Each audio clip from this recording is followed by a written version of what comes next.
जिंदगी में सबसे ज्यादा सुखी कब होता है? व्यक्ति के जीवन में सबसे ज्यादा सुख कब आता है? जब मुझ सब में अच्छाइयां ढूंढना प्रारंभ करते हैं। भोजन करने बैठा है तो उसमें भी अच्छाई ढूंढे। आज बाबा की कृपा है, थोड़ा मान लो तेल कम डला, मसाला कम डला, तो भी बाबा को धन्यवाद दो कि आज बाबा ने कृपा कर कर अच्छा बनाया। पकवान मिल गया, लड्डू मिल गया, पेड़ा मिल गया, बहुत सारा खाने के लिए 56 भोग मिल गया, तो भी कह दो आज बाबा ने बड़ी कृपा करी कि खूब दी। प्रत्येक चीज में आप अच्छा ढूंढो। कथा में आए हो, आज कथा का विराम दिवस है। कथा 11 बजे विराम हो जाएगी, आप अपने घर चले जाओगे, सब अपने अपने घर पहुंच जाएंगे। अब वो 3 घंटे की कथा को, आपको 2.5 घंटे की कथा को कैसे लेना है, ये आपके ऊपर निर्भर कर। आप अपने मन को, लोग चिल्लाएंगे, क्लेश करेंगे, खड़े रहेंगे, इनके झगड़े में टाइम निकाल दो। चाहे आप झोली पसार कर बाबा से इस ठंड में खुले मैदान में पूरी रात सोकर आपने बाबा का इंतजार करा है, चाहो तो उसको झोली भर कर अपने घर पर ले जाओ। जो आज कथा का विराम दिवस है, कहते हैं कि मेरा बाबा जब जाता है, कुबेर भंडारी जब पोथी लपेट कर, अपनी पोथी को बांध कर, जब मेरा कुबेरेश्वर महादेव जिस भूमि पर कथा कर कर जाता है, आखिरी दिन वो अपनी झोली का पूरा खजाना जो जिंदगी में आशीर्वाद स्वरूप है वो सब लुटा कर जाता है, उसकी जिंदगी सार्थक होती है। पूरी रात शिव भक्तों ने रोड पर सोए हैं, क्योंकि पंडाल में तो जगह नहीं थी, पंडाल के बाहर जगह नहीं थी, भोजनशाला में जगह नहीं थी, रोड के उस पार जो टेंट लगा है उसमें जगह नहीं थी, तो रोडों पर लगभग 4 किलोमीटर के 5 किलोमीटर के रोड पर लोग रात भर सोए। मैं झारखंड सरकार के माननीय मुख्यमंत्री जी को, माननीय सुरेन जी को बहुत बहुत साधुवाद देता हूं कि आपकी प्रशासन ने, आपकी सरकार ने इस कथा को बहुत सुचारू ढंग से संभाला और उसको आयोजित किया। मैं माननीय मुख्यमंत्री जी झारखंड सरकार के सुरेन जी को बहुत बहुत साधुवाद देता हूं, मन जी को।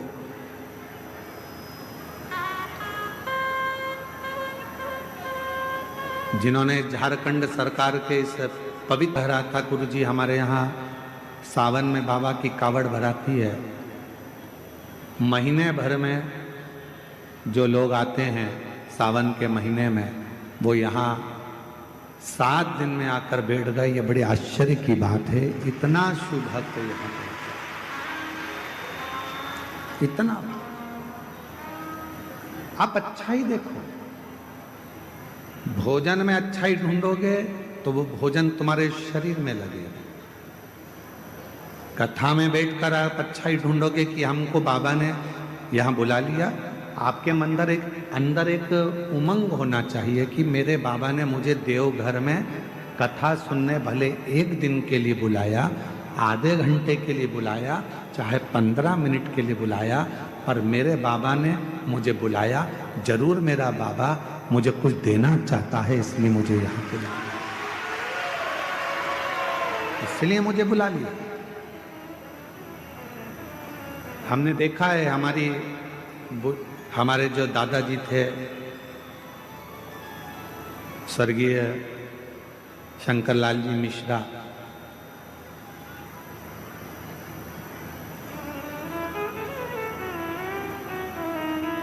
हमारे परिस्थिति तो ऐसी नहीं थी कि हमारे पास में बहुत सारा धन हो, उस समय पर तो बस एजुकेशन अच्छे से हो जाए, पढ़ाई अच्छे से हो जाए, वही प्रभु से कामना करते थे। एक लकड़ी के चारपाई का एक खटिया पलंग था जिस पे हमारे दादाजी सोते थे।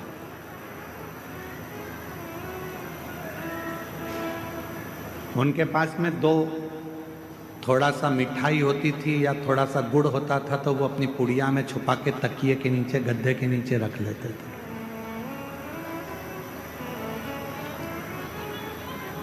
और जब हम अकेले दिखते थे तो आवाज लगाते थे, छोरा इधर आ, मोड़ा इधर आ। और तकिए के नीचे से हमारे दादा स्वर्गीय श्री शंकर लाल जी मिश्रा जी उसमें से थोड़ा सा गुड़ निकाल कर हमको दे देते थे कि ले चुपचाप से खा लेना, किसी को बताना मत ही। मेरे पास इतना ही था, ये रख ले। इशारा कर कर बुलाते थे, अपने पास बिठाते थे पलंग पर और कुछ निकाल कर दे देते थे। आप भी याद रखना, इशारा कर कर बुलाते थे, अपने पास से निकाल कर दे देते थे। उसी तरह 7 दिन नहीं, 5 दिन नहीं, 3 दिन नहीं, 1 दिन की भी अगर शिव पुराण की कथा मिल जाए, समझ लेना दादाजी ने तुमको कुछ निकाल कर देना चाहा है, इसलिए बुलाया, इसलिए बुलाया। कुछ कृपा करने वाला होगा, कुछ करुणा करने वाला होगा। ये कथा तो आज 20 तारीख को विराम हो जाएगी, 26 तारीख को पुनः कथा छत्तीसगढ़ की पवित्र धरा पर प्रारंभ हो जाएगी। और जब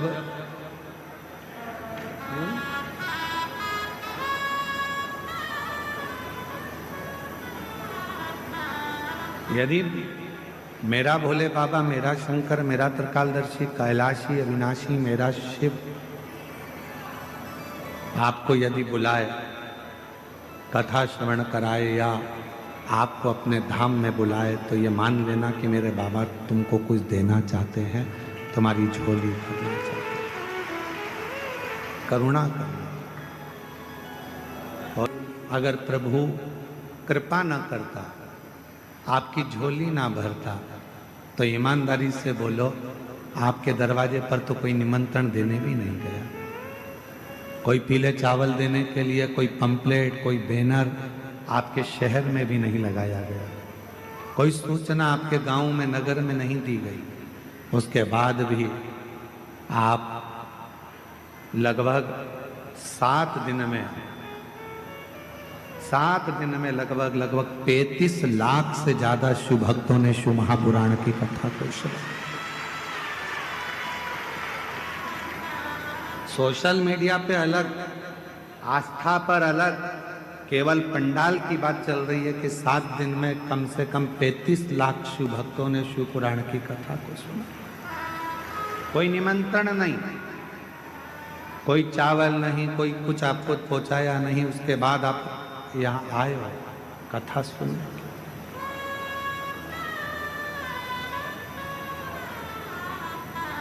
बिठले सेवा समिति हो चाहे दुनिया की कोई समिति हो, आपके लिए बहुत ज़्यादा व्यवस्था नहीं कर सकते, क्योंकि 100 लोग आए तो उसकी व्यवस्था हो सकती है, 200 लोग आए तो उसकी व्यवस्था हो सकती है, पर लाखों में मालूम ही नहीं पड़ता कब कितने आ जाएंगे। तेरी कृपा का क्या है भरोसा, भरोसा ही मालूम भी तो पड़े कि कितने आने वाले।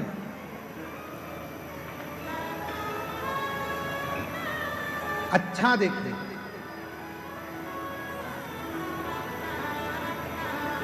शिव मंदिर में जाओ, बाबा देवादिदेव महादेव के मंदिर में पहुंचो, जब वापिस आने लगो 2 क्षण नीचे नहीं बैठ सकते तो नंदी के राइट भाग नंदी है, उस नंदी के सीधे भाग की ओर 2 क्षण बैठ जाओ। कुछ मांगो चाहे मत मांगो, कुछ बोलो चाहे मत बोलो, नंदी के पास बैठकर आपके मन में जो अच्छे विचार आएंगे, नंदी के पास बैठकर तुम्हारे मन में, हम आपको कथा में पहले वर्णन किए हैं पार्वती मैया तप कर कर कर थक गई, पर भगवान शंकर पार्वती जी के सामने प्रकट नहीं हुए। भगवान शिव प्रकट नहीं।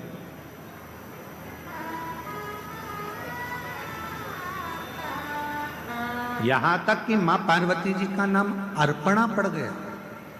पूरा शरीर मां पार्वती जी का काला पड़ गया, दुबली हो गई, दुर्बल, बेहोश होकर चक्कर खाकर जमीन पर गिर गई, तो भी शिव नहीं आया। शिव कब आए?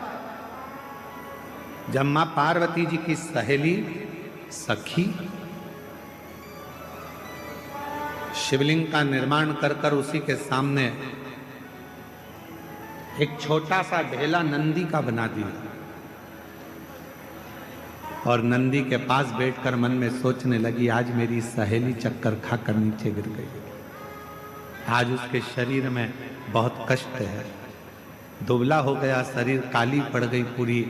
बस नंदी के पास बैठकर वो अपनी सहेली के बारे में सोच रही थी। वो सखी सहेली के लिए सोच रही थी। इतनी देर में तो देव अधिदेव महादेव पार्वती जी के सामने।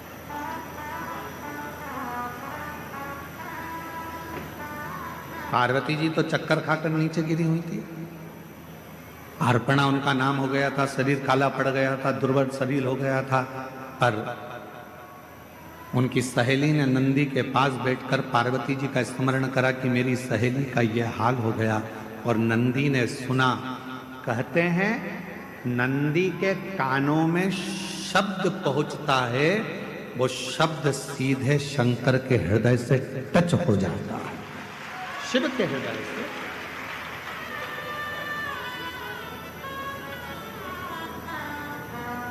इसलिए शायद हमारे यहाँ जब प्राण प्रतिष्ठा होती है तो एक सोमसूत्र बंधता, एक सोने का तार शिव और नंदी के बीच में एक तार होता है। एक चांदी का तार डलेगा, चाहे स्वर्ण डलेगा, पर एक तार शिवलिंग के नीचे से नंदी के सामने तक, नंदी के चरण तक वो तार जाता है, जिसको पत्थर से ढक दिया जाता है, जमीन में दबा दिया जाता है, उससे उसका संबंध होता है, उससे उसका संबंध। जैसे विवाह करते हो तो गठजोड़ा बांधते हो। लोग यहाँ आते हैं देवघर में तो बाबा का गठजोड़ा बांधते हैं, तार से तार को जोड़ते हैं। उसी तरह शिव से नंदी और नंदी से शिव को भी जोड़ा जाए, दोनों।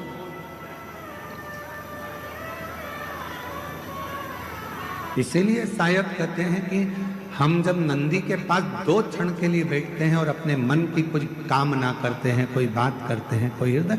और निवेदन करूं, एक बात और याद रखो, जब भी मंदिर के अंदर शंकर के शिवलिंग में या शंकर भगवान के मंदिर में प्रवेश करो तो तुम्हारे मन में किसी के प्रति गलत भाव मत लो, गलत विचार, गलत सोच।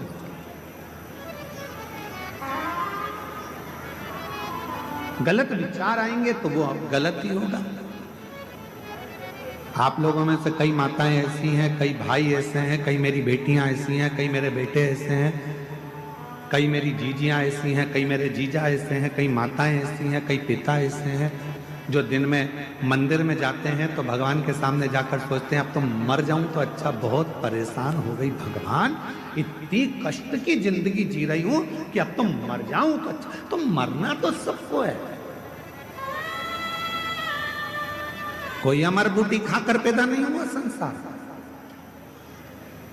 बड़े बड़े सूरमा भी चले गए तो बड़े बड़े एक्टर भी चले गए तो बड़े बड़े प्रतिष्ठित भी चले गए, मरना तो सबको है। तो ये विचार क्यों करना कि मर जाऊं तो अच्छा, मेरा तो जीवन ही ऐसा हो गया। हे भगवान, अपने आप को दिन रात कोसते रहते हो कि मैंने तो अपनी जिंदगी बर्बाद कर ली, मेरा तो जीवन ही बेकार हो गया, काहे को भगवान मुझे जन्म दे दिया, हे भगवान मेरा जीवन ऐसा हो गया, हे भगवान मेरा जीवन ऐसा हो गया। क्या कमी रखी परमात्मा ने? 2 नेत्र दिए, 2 हाथ दिए बोलने के लिए, मुख दिया सुनने के लिए, कान दिए चलने के लिए, पांव दिए, हाथ काम करने के लिए दिए। उससे पूछो जिसको दिखता नहीं है, उससे पूछो जो चल सकता नहीं है, उससे पूछो जो सुन सकता नहीं है, उससे पूछो जो बोल सकता नहीं है। परमात्मा ने तो कृपा कर कर आपको ये शरीर दिया है, उस शरीर का सदुपयोग करो, तारीफ करो, तूने बड़ी कृपा करी। पति अगर थोड़ा कष्ट दे रहा है, भगवान से प्रार्थना करना, अच्छा हुआ दूसरे कष्ट देते, कर्म का दंड तो मुझे भोगना है, कोई दूसरा कष्ट देता तो मुझे अच्छा नहीं लगता। अच्छा हुआ मेरा पति ही मुझे कष्ट दे रहा है। पत्नी कष्ट दे रही है तो भगवान को प्रार्थना करना, दूसरा कोई कष्ट देता तो सहन नहीं कर पाता। अच्छा हुआ कि मेरी पत्नी मुझे कष्ट दे रही है, मेरा कर्म का दंड तो मैं भोग रहा हूं, दूसरा तो नहीं भुगता रहा, अपने घर के भुगता रहा। बेटा अगर कष्ट दे रहा है तो परमात्मा को धन्यवाद देना, अच्छा है यहीं पर कर्म का दंड भोग लूंगा, अगली बार तू जन्म देगा तो कम से कम राम जैसा पुत्र तो देगा, ऐसी कृपा करना। सब कर्म हम यहीं भोग चले, सब।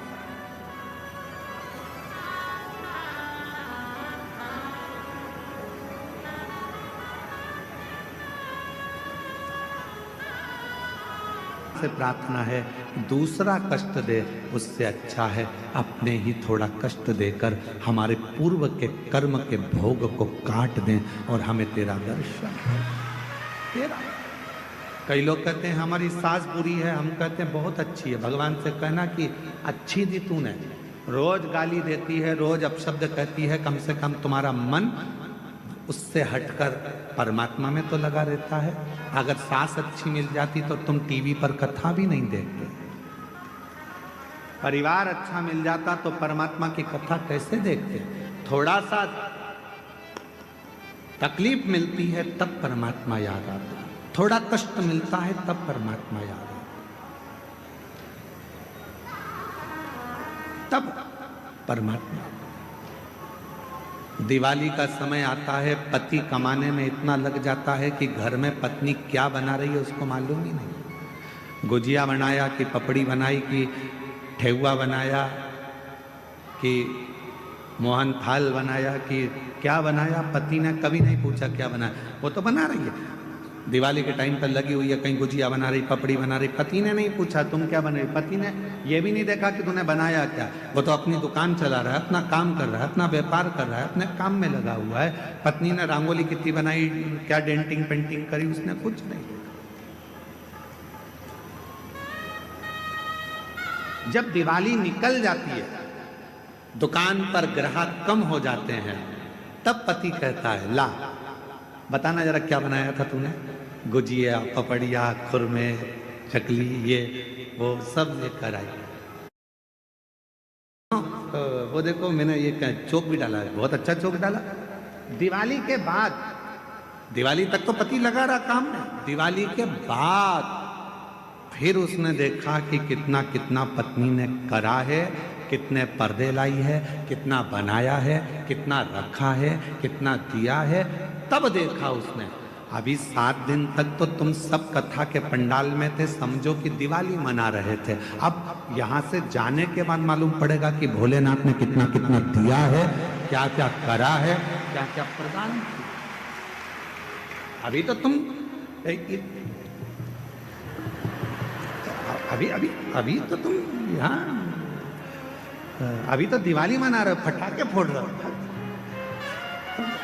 अभी तो तुम्हारी दिवाली चल रही है। दिवाली किसी किसी ने आतिशबाजी कर दी,